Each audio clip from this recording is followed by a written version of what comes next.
8 സീറ്റുകൾ എന്നുള്ളിടത്തു നിന്നാണ് 50ലേക്ക് അടുക്കുന്ന തരത്തിൽ ഇപ്പോൾ BJP സീറ്റുകൾ കരസ്ഥമാക്കിയത്. നിറം മങ്ങിയ ലോക്സഭാ തെരഞ്ഞെടുപ്പ് വിജയത്തിന് ശേഷം നിയമസഭാ തെരഞ്ഞെടുപ്പുകളിലൂടെ കരുത്തു കൂട്ടുകയാണ് BJP. ചിട്ടയായ തെരഞ്ഞെടുപ്പ് തന്ത്രങ്ങളും രാഷ്ട്രീയ സാഹചര്യങ്ങൾക്കൊത്ത് പ്രചാരണ വിഷയങ്ങൾ തീരുമാനിച്ചതും BJPയുടെ വിജയത്തിന്റെ മാറ്റുകൂട്ടി. മഹാരാഷ്ട്രയ്ക്കും ഹരിയാനയ്ക്കുമൊപ്പം ഡൽഹിയും BJPയോട് ചേർന്ന് നിന്നതിന് കാരണവും ഇതുതന്നെ.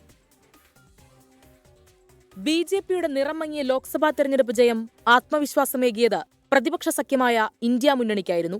സംസ്ഥാന നിയമസഭാ തെരഞ്ഞെടുപ്പുകളിൽ വിജയിച്ച് കേന്ദ്രഭരണത്തിലേക്ക് എത്താമെന്ന സ്വപ്നമായിരുന്നു പ്രതിപക്ഷത്തിന്.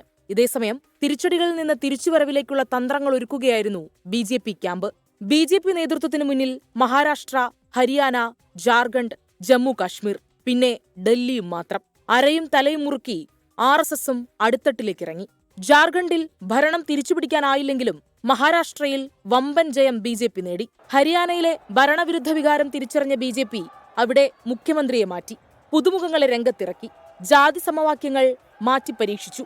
ഇതേസമയം ഹരിയാനയിൽ തനിച്ചു മത്സരിച്ച കോൺഗ്രസിന്റെ നേതൃത്വത്തിൽ ഭിന്നതകൾ പരസ്യമായി. ഹരിയാനയിലും BJPക്ക് മിന്നും ജയം. കശ്മീരിൽ ഇന്ത്യ സഖ്യത്തിലെ നാഷണൽ കോൺഫറൻസ് ഭരണം നേടിയെങ്കിലും BJP പ്രകടനം മോശമായിരുന്നില്ല.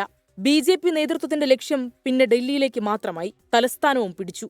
ഈ വിജയങ്ങൾ TDP, JDU തുടങ്ങിയ ഘടകകക്ഷികളെ ആശ്രയിച്ച് കേന്ദ്രം ഭരിക്കുന്ന BJPയുടെ കരുത്തുകൂട്ടും. ഇനി JDU ഭരിക്കുന്ന ബീഹാറിലേക്കാണ് BJP ശ്രദ്ധ.